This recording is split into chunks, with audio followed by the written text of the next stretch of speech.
menyukakan hati. Perintah Tuhan itu murni, membuat mata bercahaya. Dapat datang dengan suci, tetap ada keselamatan. Hukum-hukum Tuhan itu nanti. Lebih indah daripada emas, bahkan daripada banyak emas tua, dan lebih manis daripada madu, bahkan daripada madu tetesan dari sarang lebah. Lagi pula hambamu dengan kasih itu, benar-benar yang berpegang dengan kata Bapa. Siapakah yang dapat mengetahui kesesatan? Bebaskanlah aku dari apa yang tidak kusadari. Lindungilah hambamu juga terhadap orang yang kurang ajar. Janganlah kamu mengerjakanku, maka aku menjadi tak tercela dan bebas dari pelanggaran besar. Mudah-mudahan engkau berkenan akan ucapan mulutku dan renungan hatiku, ya Tuhan, gunung batuku dan penebusku. Amin. Bapak Ibu yang dikasihi oleh Tuhan Yesus Kristus, saya memberikan judul Kagum kepada Allah. Kagum kepada Allah. Bapak Ibu yang dikasihi oleh Tuhan Yesus Kristus, kalau di dunia artis atau di dunia entertainment, betul, terima kasih Mas. Itu banyak masyarakat atau orang-orang tertentu itu menyukai bintang atau menyukai pribadi artis itu atau mengidolakan gitu Pak. Dia mengagumi artis itu.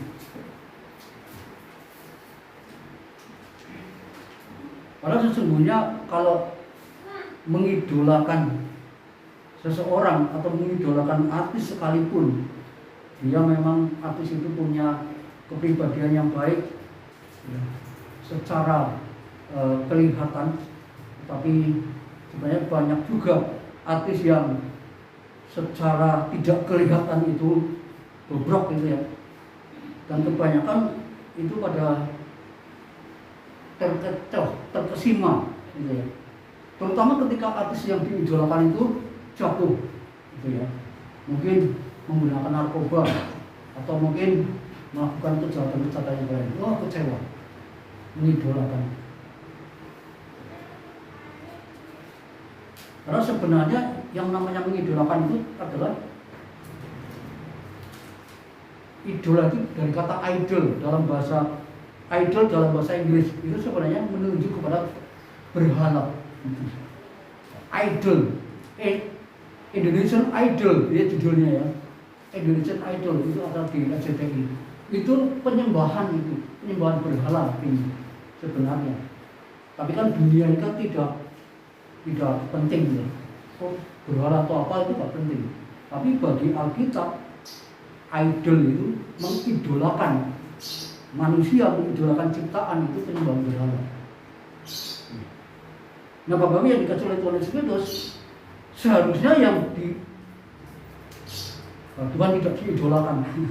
Tapi idol itu adalah arti idol sendiri itu termasuk penyembahan. Jadi Tuhan pun tidak boleh kita jadikan idol. Hati-hati kita berkata idola itu mungkin pinjam dari dunia artis ya. Nggak bisa kita terapkan pada Allah. Kita mengatakan Allah itu idol saya. Itu sudah ya, mungkin Allah itu sesembahan saya, mungkin bisa. Tapi itu harus dijelaskan secara benar. Jadi mengapa kita mengagumi Allah? Mengapa Allah itu kita kagumi? Atau bagaimana kita bisa mengagumi Allah yang luar biasa itu? Orang yang mengagumi Allah itu adalah orang yang mengenal Allah, orang yang sudah mengenal Allah. Itu orang yang sudah mengagumi Allah itu adalah orang yang mengenal Allah. Bapak Ibu yang dikasih oleh Tuhan Yesus Kristus, oleh sebab itu paling kita melihat dalam hal ini, bagaimana kita bisa mengagumi Allah begitu rupa. Kita belajar mengenal Allah secara pribadi, mengenal Allah secara pribadi. Bapak Ibu yang dikasih oleh Tuhan Yesus Kristus, mengenal itu lebih dari sekedar percaya. Ada satu kelompok atau beberapa kelompok yang menolak adanya Allah, ateis namanya. Ada kelompok yang mengaku bahwa Allah itu tidak ada.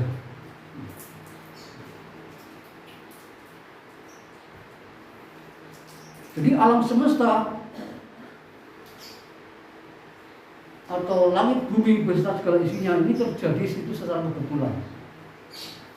Ya kan? Lalu mereka melihat kalau Allah itu ada, betul-betul ada, mengapa banyak bencana, mengapa banyak penyakit? Terutama kemarin waktu muncul COVID-19 itu ya, itu sampai saya ikut seminarnya itu secara virtual waktu itu. Jadi ateis itu bertanya, di mana Allah itu? Kok ada pandemi yang skupnya itu mendunia, seluruh dunia itu kena COVID-19. Lalu di mana Allah itu? Nah itu pertanyaan orang-orang ateis. Walaupun sebenarnya dalam bagian ini orang-orang ateis mestinya itu menjadi percaya bahwa Tuhan ada. Tapi sampai sekarang ini orang ateis itu tidak semakin berkurang, tapi semakin bertambah. Karena gereja-gereja di Eropa itu sekarang semakin sesat, semakin tidak mempercayai Allah lagi. Yang dulu mereka itu menjadi satu pembuka pelayanan di Indonesia khususnya. Sekarang mereka malah justru berbalik. Indonesia semakin banyak orang yang percaya, di Eropa itu semakin hari semakin menyusut. Nah, salah satu faktor bahwa pendeta-pendeta di Eropa itu digaji oleh pemerintah. Nah, di sini nggak digaji, di sana itu digaji. Jadi ya melayani nggak melayani, setia nggak setia, ya penting tiap bulan dapat gaji. Nggak mungkin nggak dapat gaji. Nah kalau seperti saya nggak setia ya nggak setia kepada Tuhan ya nggak diberkati. Gitu ya. Lalu bukti-bukti yang lain, mereka menikahkan pasangan yang sejenis gitu. Itu jelas-jelas sudah mengabaikan keberadaan Allah, sudah tidak percaya lagi kepada Allah, tidak percaya adanya Allah. Nah, Bapak Ibu yang dikasihi oleh Tuhan Yesus Kristus, mari kita melihat di sini kita sebagai orang yang mengaku percaya adanya Tuhan. Mari kita mengagumi Tuhan. Sebagaimana pemazmur di sini, meskipun di tengah-tengah persoalan hidup, meskipun di tengah-tengah pergumulan hidup yang dihadapi oleh pemazmur, tetapi dia menaikkan pujian kepada Allah melalui mazmur ini, dan dia mengangkat ciptaan alam semesta ini yang diciptakan oleh Allah, lalu dia mengangkat Taurat Tuhan itu sebagai alasan bagi pemazmur untuk mengagumi dan memuji Dia. Karena memang inti daripada kitab Mazmur itu adalah doa dan pujian. Bapak Ibu yang dikasihi oleh Tuhan Yesus Kristus, mari kita melihat bagaimana kita bisa mengenal Allah. Di sini pemazmur memberikan kepada kita paling tidak ada dua yang dilakukan oleh Tuhan. Ada dua hal yang dilakukan oleh Tuhan untuk memperkenalkan dirinya, menyatakan dirinya kepada umat manusia, sehingga umat manusia itu nanti akan memuji Dia dan akan mengagumi Dia. Sehingga kekaguman kepada Allah itu kekaguman yang beralasan.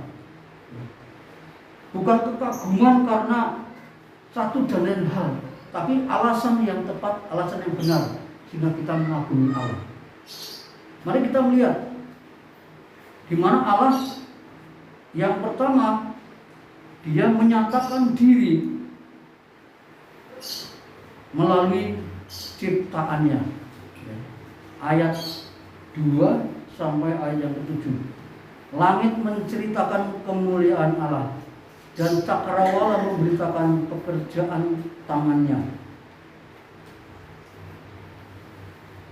Lalu kemudian ayat yang ke-5 bagian terakhir, Ia memasang kemah di langit untuk matahari. Jadi ini mewakili alam semesta. Bapak Ibu yang dikasih oleh Tuhan Yesus Kristus, ini menjadi bukti, alam semesta ini menjadi bukti bahwa Allah itu ada, bahwa Tuhan itu ada. Ini bukti yang sangat otentik. Kalau kita mau meragukan Allah itu ada atau tidak, ya lihat alam semesta ini yang diciptakannya. Itu bukti otentik. Dan dalam ilmu teologi, alam semesta ini adalah merupakan penyataan umum dari Allah. Allah memperkenalkan diri, Allah menyatakan diri. Itu pernyataan umum, itu melalui alam semesta. Alam semesta ini merupakan saksi bisu, karena mereka tidak bisa bicara. Langit menceritakan kemuliaan Allah, dan cakrawala memberitakan pekerjaan tangannya.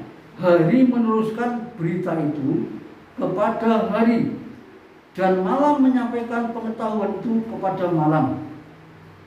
Tidak ada berita dan tidak ada kata, suara mereka tidak terdengar, tetapi gema mereka terpencar ke seluruh dunia, dan perkataan mereka sampai ke ujung bumi. Ia memasang kemah di langit untuk matahari. Bapak Ibu, langit, bumi berserta isinya ini, alam semesta ini saksi bisunya Allah. Secara manusia ini bisu. Mengapa pemazmur menggunakan bahasa antropomorfisme ini? Bahasa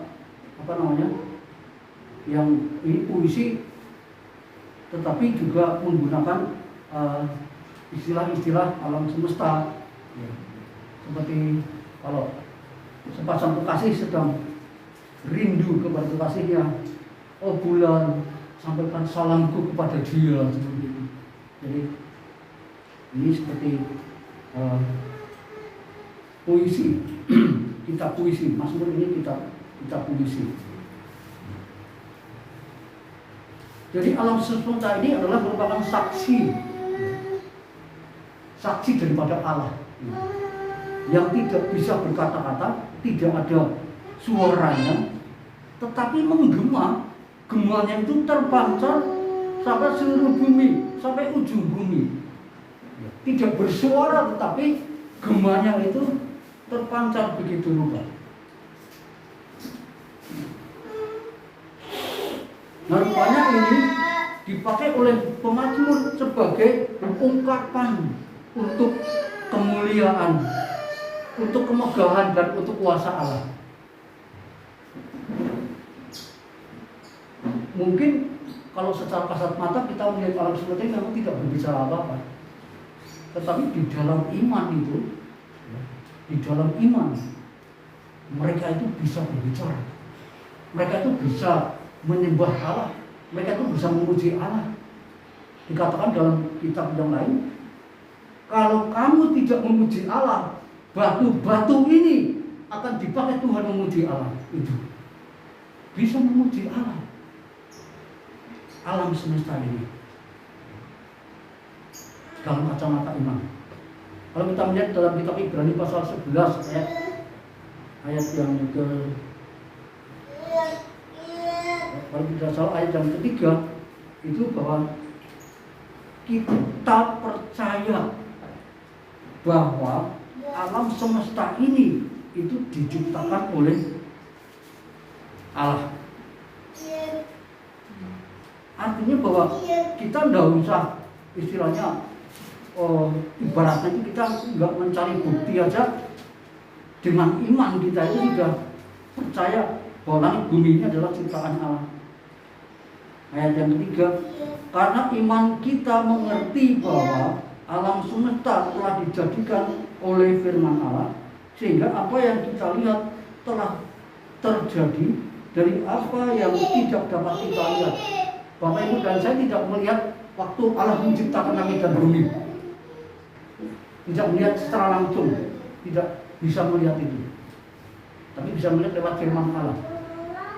Tapi dengan iman, menurut kitab Ibrani itu, kita mengerti, kita percaya, kita tahu bahwa Allah itu yang menciptakan alam semesta ini.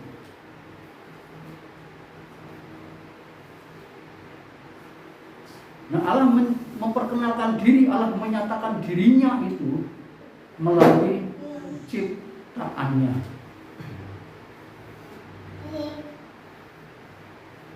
Kalau Bapak Ibu mungkin bertanya kepada alam semesta dia, kalau alam semesta itu bisa ngomong seperti kita, hai alam semesta, sebenarnya kamu itu dari mana sih asalnya?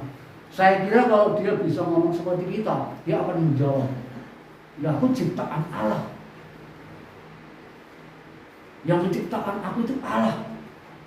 Tadi malam itu kita belajar dalam pemberitaan siapa Allah itu dalam buku 2 itu.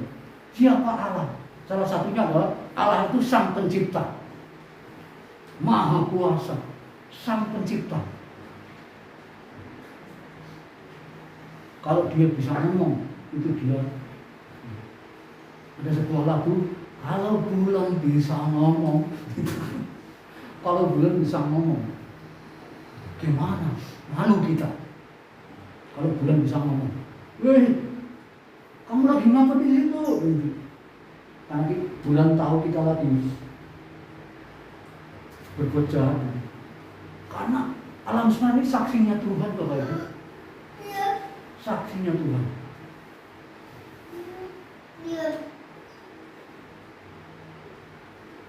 Jadi kita nggak bisa lari. Alam semesta ini mengelilingi kita. Kita nggak bisa kemana lagi. Mazmur 139, kemana aku akan lari dari rohmu, dari Tuhan. Kita sudah dikelilingi alam semesta. Kita dikelilingi roh alam itu. Allah Maha hadir di mana tempat kita berada. Kita tidak bisa meninggalkan Tuhan karena kita dikelilingi oleh alam semesta yang adalah saksi Tuhan. Jadi Bapak Ibu, mari kita orang yang percaya adanya Tuhan, mari kita ketika melihat alam semesta ini, mari kita mengaguminya. Karena memang salah satu tujuan Allah menciptakan langit dan bumi ini adalah supaya Bapak Ibu dan saya itu kembali kepada Allah, kembali beribadah kepada Allah, kembali menjalin hubungan yang rusak dari Adam dan Hawa itu.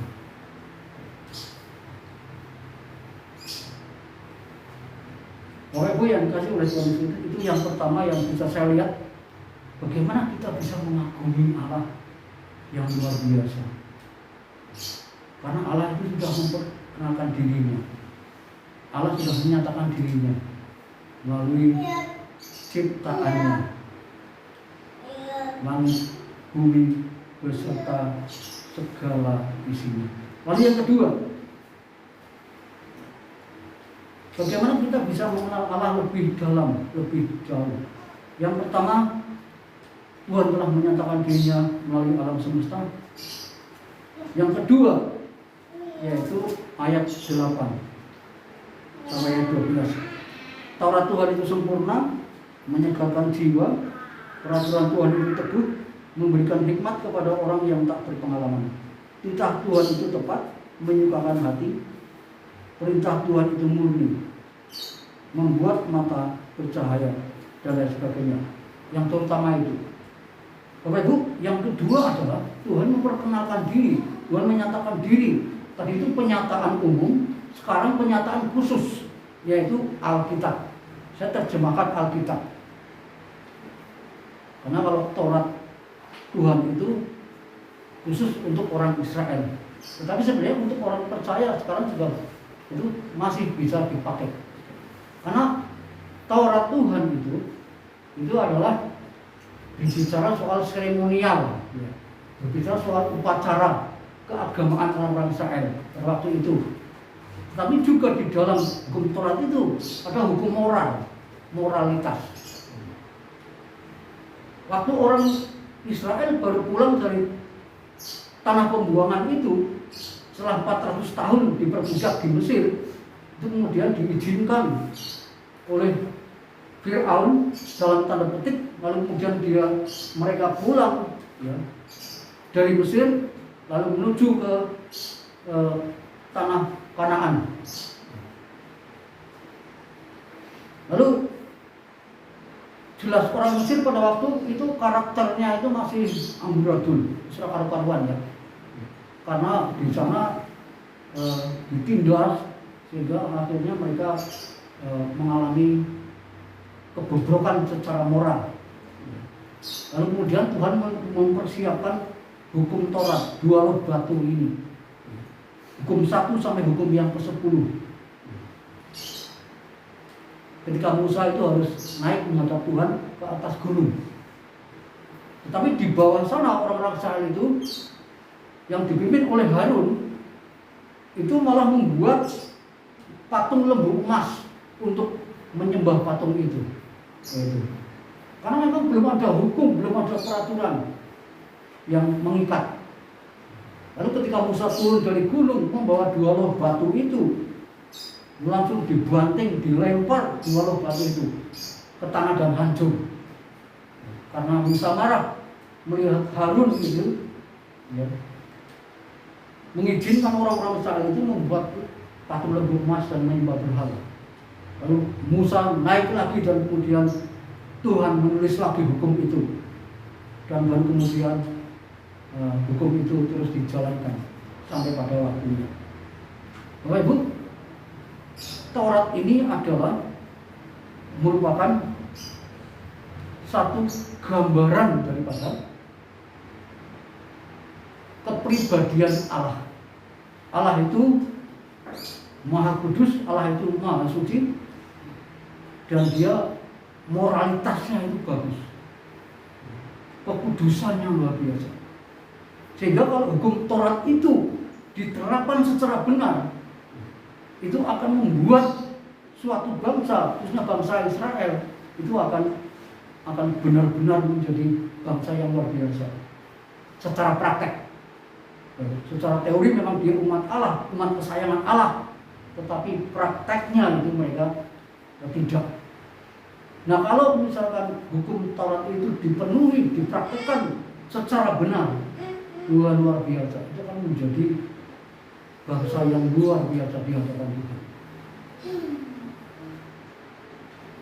Nah, demikian juga Bapak Ibu yang dikasihi oleh Tuhan Yesus Kristus, Alkitab ini secara keseluruhan dari PL sampai PB ini adalah merupakan penyataan khusus dari Allah, penyataan yang khusus dari Allah. Dikatakan ayat 8, Taurat Tuhan itu sempurna. Memang yang namanya Taurat itu sempurna. lalu kita bisa melakukan semuanya itu sempurna. Tetapi sayang bangsa Israel tidak bisa melakukan. 10 poin itu kita bisa melakukan, hanya 9 itu belum bisa melakukan. Sama saja belum bisa melakukan. Jadi harus semuanya dilakukan secara benar. Oleh sebab itu Kristus perlu datang untuk menggenapi daripada hukum Taurat ini. Hukum Taurat itu tidak bisa menyelamatkan. Tapi ketika kita melihat Taurat itu malah kita jadi melihat dosa kita. Maka Kristus datang yang kedua dalam kitab Galatia itu, Yesus lahir ke dunia ini datang menggenapi hukum Taurat. Sehingga keselamatan itu bukan karena perbuatan, tetapi karena iman dan karena kasih karunia Allah. Bapak Ibu, mengapa Alkitab itu menjadi satu sarana bagi Tuhan untuk menyatakan dirinya? Bapak Ibu lihat Kejadian pasal 1 ayat 1, pada mulanya adalah Allah. Lalu di Yohanes 1 ayat 1, pada mulanya itu firman, itu sama. Itu sungguh-sungguh membuktikan, itu bukti dari Alkitab bahwa Allah itu ada. Bahwa Allah itu ada. Kalau tadi itu alam semesta ini menjadi saksi bahwa Allah, bukti bahwa Allah itu ada, karena alam semesta itu yang menyaksikan, yang menciptakan itu Tuhan. Alkitab ini Tuhan yang menulis. Jadi Alkitab itu bukti yang sah, bukti yang otentik. Karena Alkitab ini ditulis oleh Allah, langsung ditulis oleh Allah. Adapun 40 orang penulis Alkitab itu hanya orang yang mengikuti daripada petunjuk Allah. Tapi sumbernya itu adalah satu, yaitu Allah. Roh Kudus yang memimpin para penulis menulis kitab suci itu. Ada 66 kitab. Itu Allah yang menjadi sumber daripada Alkitab itu sendiri.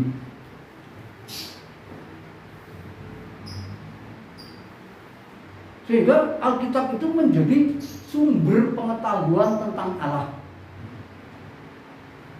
Kalau kita mau menyelidiki Allah itu ada apa tidak ada, ya kalau tidak melibatkan alam semesta, tidak melibatkan Alkitab, ya kita akan tidak tahu, dan kita mengatakan tidak ada Allah.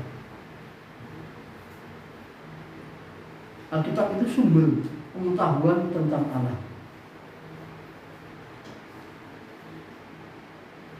Dan Alkitab itu suara Allah. Alkitab itu suara Allah. Alkitab itu surat cintanya Allah kepada manusia.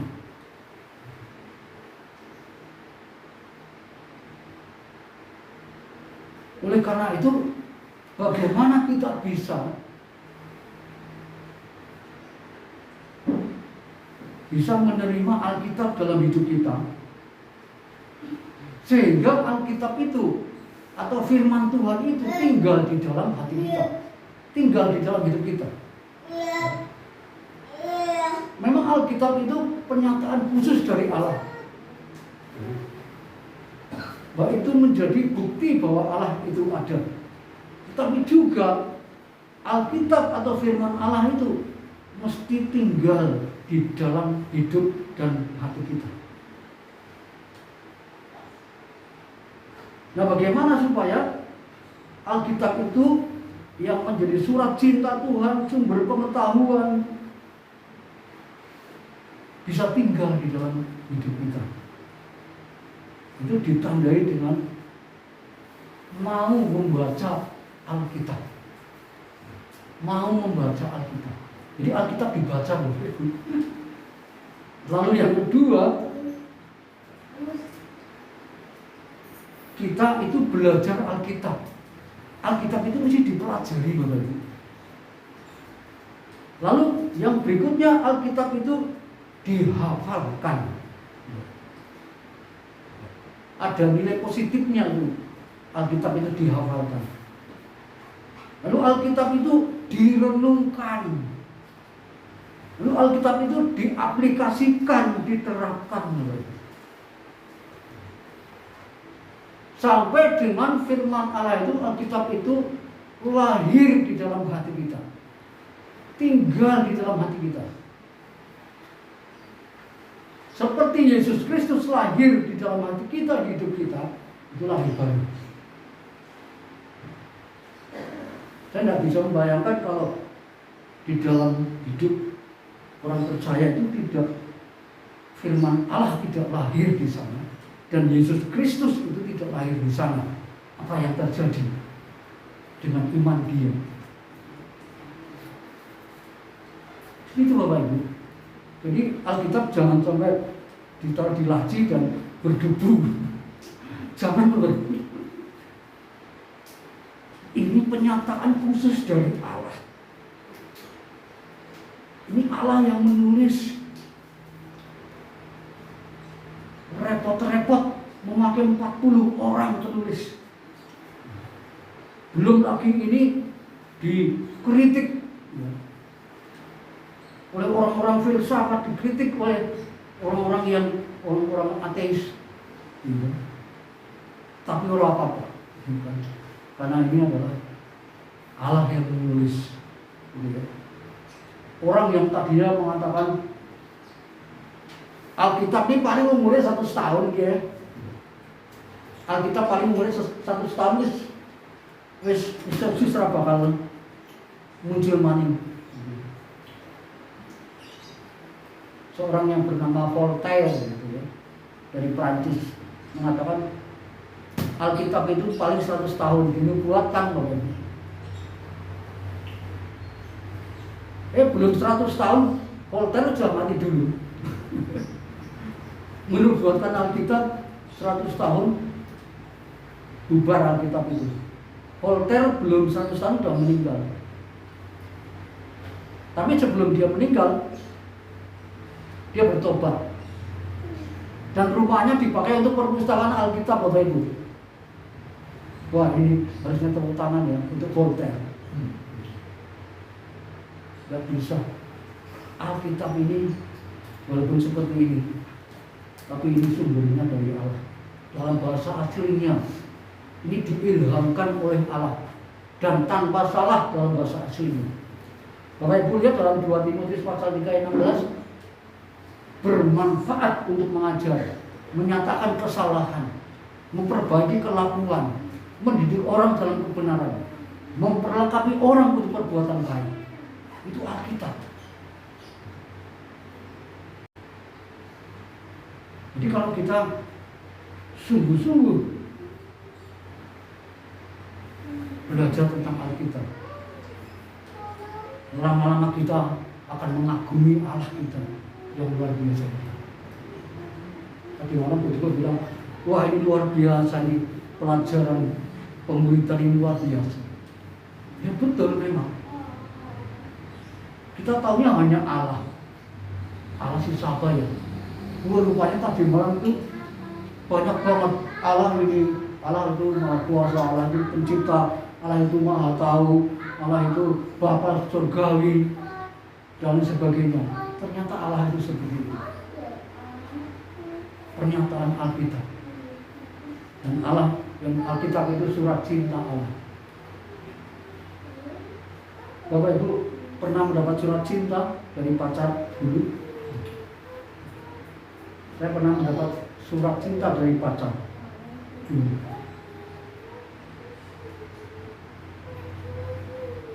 Itu selalu saya simpan.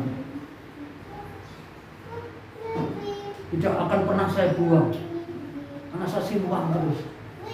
Sekali-sekali bersembunyi di batas sendiri, hatinya berbunga-bunga. Karena itu surat cinta dari kekasih dan mesti dibaca. Nah kalau disobek atau dibuang, itu saya sudah tidak cinta. Nah demikian juga Alkitab Bapak Ibu, surat cinta Tuhan. Masa tidak dibaca? Kalau kita membaca surat cinta Tuhan itu tandanya kita cinta Tuhan, tandanya kita mengasihi Tuhan. Nah kalau tidak dibaca, ya sama saja itu kita bohong. Katanya lagunya, aku mengasihi Engkau Yesus, tapi Alkitabnya ini berdebu ya karena musim debu. Ya itu Bapak Ibu yang dikasih oleh Tuhan Yesus. Alkitab itu juga pedang bermata dua. Kalau menolak Alkitab binasa, percaya Alkitab selamat. Yang selanjutnya, mari kita melihat. Yang ketiga adalah ayat 13 sampai ayat 15. Di sini saya melihat Tuhan menyatakan diri kepada Daud secara pribadi, dalam pengalaman Daud secara pribadi. Ayat 13, siapa yang dapat mengetahui kesesatan, bebaskanlah aku dari apa yang tidak kusadari. Daud ini mengalami seperti ini. Dia sering tersesat, dia tidak menyadari kalau dia itu berbuat dosa yang tidak sengaja. Itu sesat, itu menyesatkan. Ayat 14, lindungilah hamba-Mu juga terhadap orang-orang yang kurang ajar. Janganlah mereka menguasai aku, maka aku menjadi tidak bercela dan bebas dari pelanggaran besar. Bapak Ibu, ini pengalaman pribadi sehari-hari dari Daud penulis ini. Dia sungguh-sungguh memuji dan bersyukur kepada Tuhan yang telah melalui alam semesta ini dan juga melalui Tauratnya. Ini Daud gitu ya. Tapi juga melalui Alkitab ya. Memperkenalkan dirinya kepada Daud, sehingga sampai Daud juga di dalam pengalaman hidup sehari-harinya secara pribadi dia merasakan pengampunan, dia merasakan kasih, dia merasakan kebaikan daripada Tuhan. Dan dia memuji Tuhan atas apa yang sudah dinyatakan oleh Tuhan. Jadi Bapak Ibu yang dikasih oleh Tuhan Yesus Kristus, Tuhan memperkenalkan diri melalui alam semesta supaya tiap orang menjadi mengenal Dia dan mengagumi Dia. Tuhan itu memperkenalkan diri melalui Alkitab supaya mengenal Tuhan lebih jauh, hingga akhirnya Daud pun merasakan bagaimana kasih Tuhan. Tadi yang sempat disinggung-singgung oleh Mas Teguh sebelum perjamuan kudus, yang menceritakan tentang Petrus ditanya 3 kali oleh Tuhan Yesus Kristus, yang akhirnya Tuhan menyanyikan dengan kasih agape. Ketika Petrus ditanya oleh Tuhan tentang kasih agape, maka Petrus menangis. Ketika Petrus ditanya dengan kasih filio, ya, kasih persahabatan, ya Tuhan. Tapi ketika Petrus ditanya dengan kasih agape, Petrus tertunduk dan menangis. Dan dia menjawab, ya Tuhan, aku mengasihi Engkau. Bapak Ibu yang dikasih oleh Tuhan Yesus, Tuhan itu kasihnya agape. Kasih Tuhan itu agape, selalu agape. Tetapi manusia itu seringkali tidak agape. Karena memang kasih itu terdiri dari kasih eros, kasih filio, kasih storge, dan kasih agape, kasih yang tertinggi. Jadi mari Bapak Ibu yang dikasih oleh Tuhan Yesus Kristus, kita memberikan kasih yang terbaik kepada Tuhan. Manusia tidak bisa memberikan kasih yang agape kepada Tuhan seperti Tuhan melakukannya. Tapi mari kita memberi yang terbaik kepada Tuhan, karena dengan kasih yang agape ini pun itu menjadi alasan untuk kita mengagumi Dia yang luar biasa.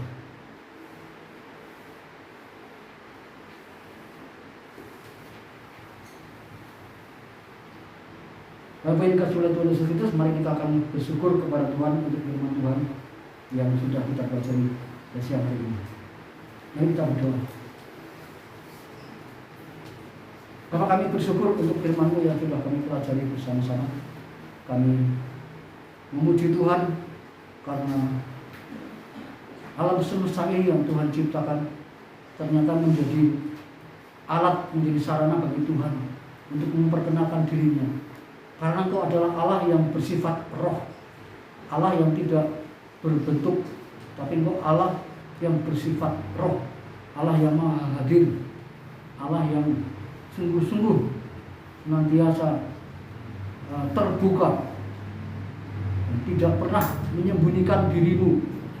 Engkau siap memperkenalkan dan menyatakan dirimu kepada manusia yang Engkau ciptakan sesuai dengan gambar Allah, supaya mereka yang mengalami gambar Allah yang rusak bisa kembali kepada Allah, beribadah dan berhubungan kembali dengan Allah di dalam roh dan kebenaran. Tuhan telah menyatakan dirinya, sehingga kami sungguh-sungguh bersyukur Tuhan. Alkitab juga yang Tuhan pakai secara khusus, karena ini adalah suara Allah, ini adalah saksi Allah, dan ini juga merupakan satu sumber dari pengetahuan untuk kami tahu tentang siapa Allah itu. Kami bersyukur Tuhan, kiranya firman-Mu pada saat ini mendorong kami untuk kami terus mempelajari dan terus mencari Allah, mendekatkan diri kepada Allah, hingga kami mengaguminya dengan alasan yang tepat. Bukan mengagumi Tuhan karena berkat-berkat saja, tetapi mengagumi Tuhan karena Tuhan itu secara pribadi Allah yang telah menyatakan dirimu, Allah yang siap untuk menolong kepada setiap kami yang mengalami kebingungan untuk percaya dan mengenal Allah lebih dekat lagi sampai mengaguminya. Tuhan sungguh-sungguh telah mengutus Roh Kudus ke dunia ini untuk menjadi penolong, menjadi guru parakletos, membimbing, menginsafkan kami tentang dosa, tentang kebenaran, dan juga tentang penghakiman, sehingga hidup kami semakin hari makin mengagumi Allah, sehingga kami menjadi pengagum Allah yang hidup. Terima kasih Bapak untuk firman-Mu yang sudah kami dengarkan bersama-sama. Dalam nama Tuhan Yesus kami berdoa. Amin.